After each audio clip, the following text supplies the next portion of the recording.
we can win. But we're not there yet. Just because some of the stars of the 60s and 70s and 80s are not as apparent, it doesn't mean we've gotten where we need to go. I left New York yesterday evening, flew into Dallas, and then flew from Dallas here. From Dallas to Albuquerque, about an hour, 40-minute flight. About 20 minutes in the flight, we hit turbulence. Plane started dipping a little, trembling a little. They told flight attendants, sit down.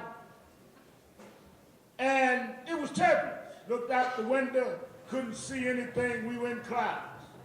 In about 15 minutes, we cleared the clouds. You could see street lights. You could see houses down. We cleared the storm. I didn't get up and get off the plane because we had gotten out of turbulence. We had just got through the storm. We hadn't arrived at the destination. I stayed in my seat till they landed, pulled up to the gate, checked everything out, and said, we have arrived.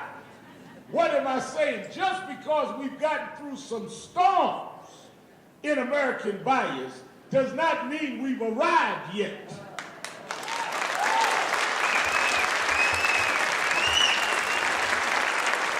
We don't want better, we want equal. Blacks are still doubly unemployed, still have the worst health care, still have the situation in education where we are average 4 grades behind.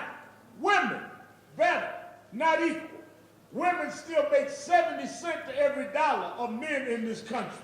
Today, better, not equal. Latinos, still with language bias, still with racial profiling. Anytime you have governors who are saying that based on if you look Latino, you are a suspect.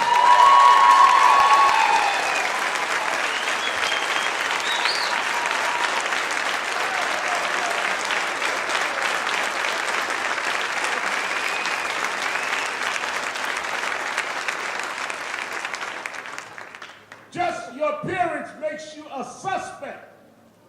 That is discrimination and that is wrong. So we are not there yet. It is more institutional. Our father, my father, had to fight Jim Crow. You've got to fight his son, James Crow Jr. Esquire.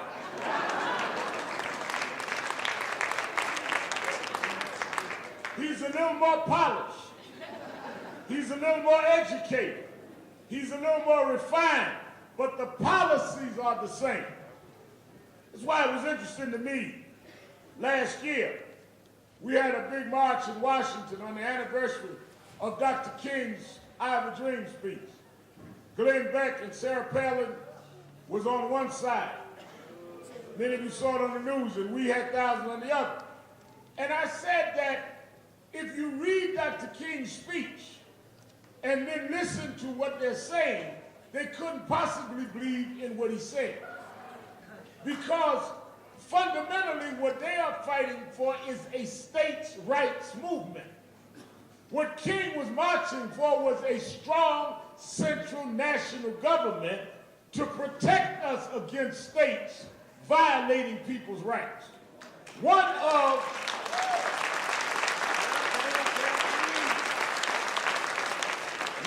the lines in Dr. King's speech was that he was in Washington fighting against governors whose lips drip with the words of interposition and nullification.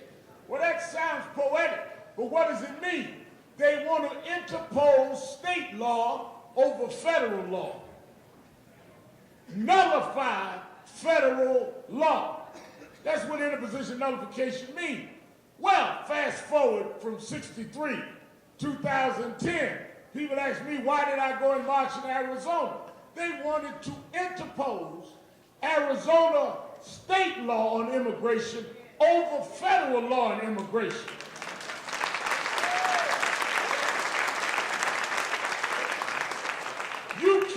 have it both ways. You can't celebrate the dreamer and then be opposed to the dream.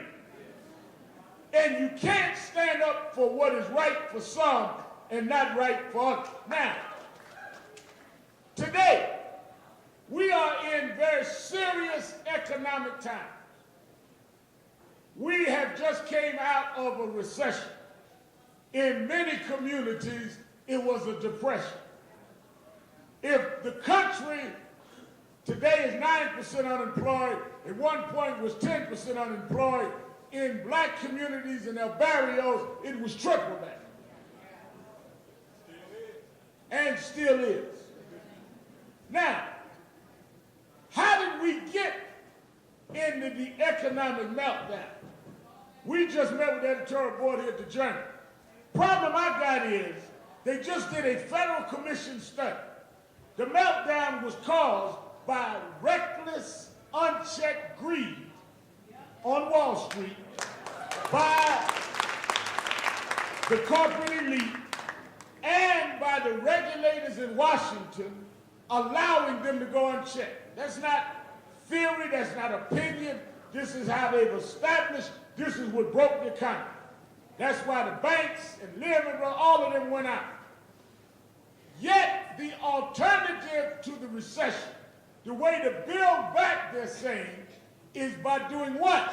Not regulate big business, not beat them in line, but let's lay off municipal and state workers and freeze hiring.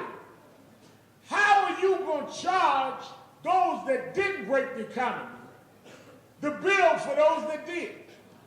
So let me get this right. You go to your dorm, you have a party, you order champagne and caviar, you don't invite us. Y'all party all night long, and then you send us the bill for your party that we weren't even invited to. How are state and city workers responsible for an economy that they didn't ruin? Reverend Sharpton.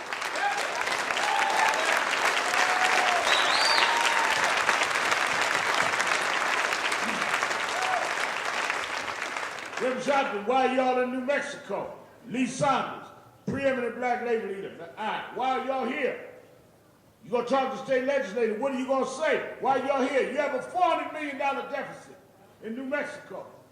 They're talking about freezing jobs, freezing employment, laying off teachers, laying off workers, redirecting pension funds. How does that deal with the deficit, and how does that wheel in those that caused the deficit in the first place?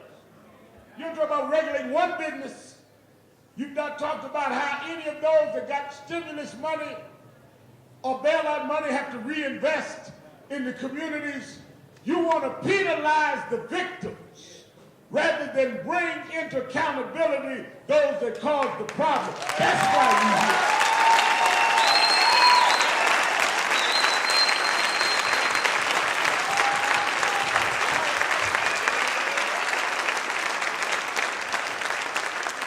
You want to raise tuition on students, cut back on student loans. Students didn't cause the deficit. Students didn't run amok.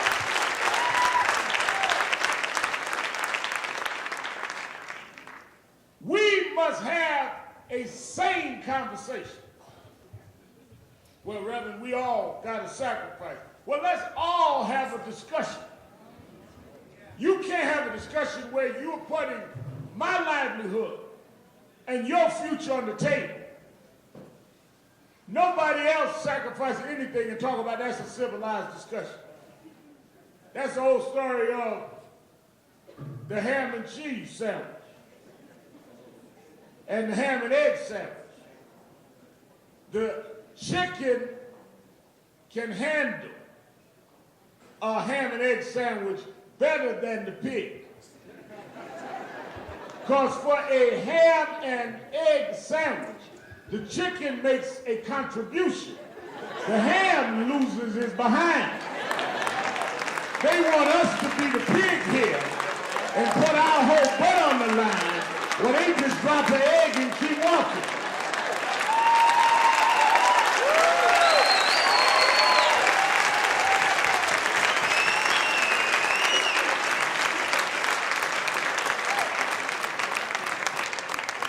You know that'll be the only thing they put on the news tonight, man.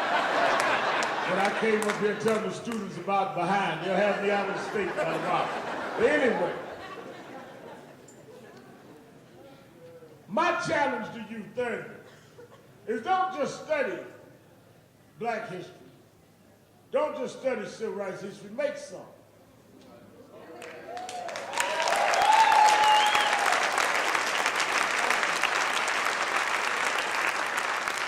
Don't just talk about the great struggles of the past.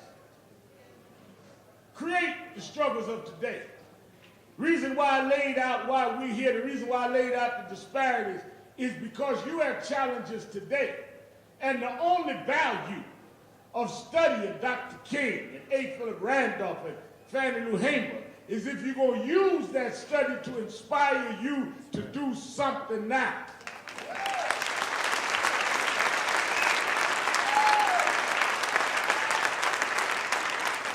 The proper use of history is to inspire the present to improve the future.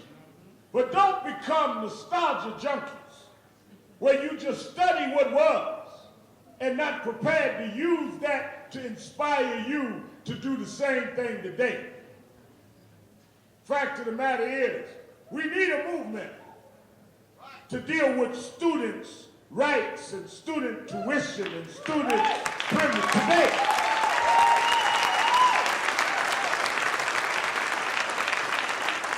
We need a movement to deal with protecting workers today. We need a movement that will deal with the discrimination that continues against blacks and Latinos today. The real message of black history is if we came this far from the back of the bus to the White House, then we can straighten out the rest if we use the same determination today.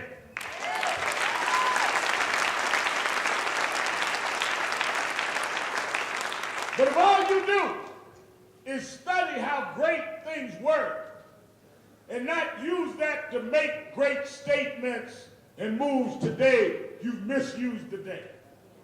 Monday's Valentine's Day. All of the ladies in here don't want a man to tell her how great he was 2 Valentines ago.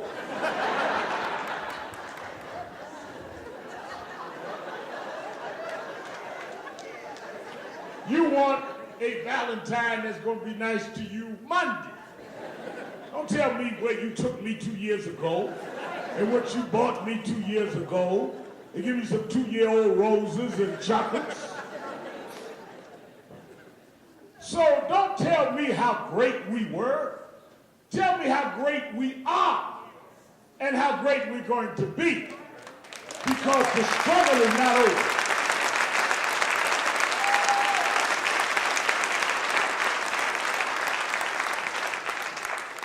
Porter asked me, well, Reverend, what do you think of the new Governor Martinez? I don't know. Question is, what does she think about workers' rights and civil rights and students wanting an education? The issue is we've got to quit acting like that the American political order is based on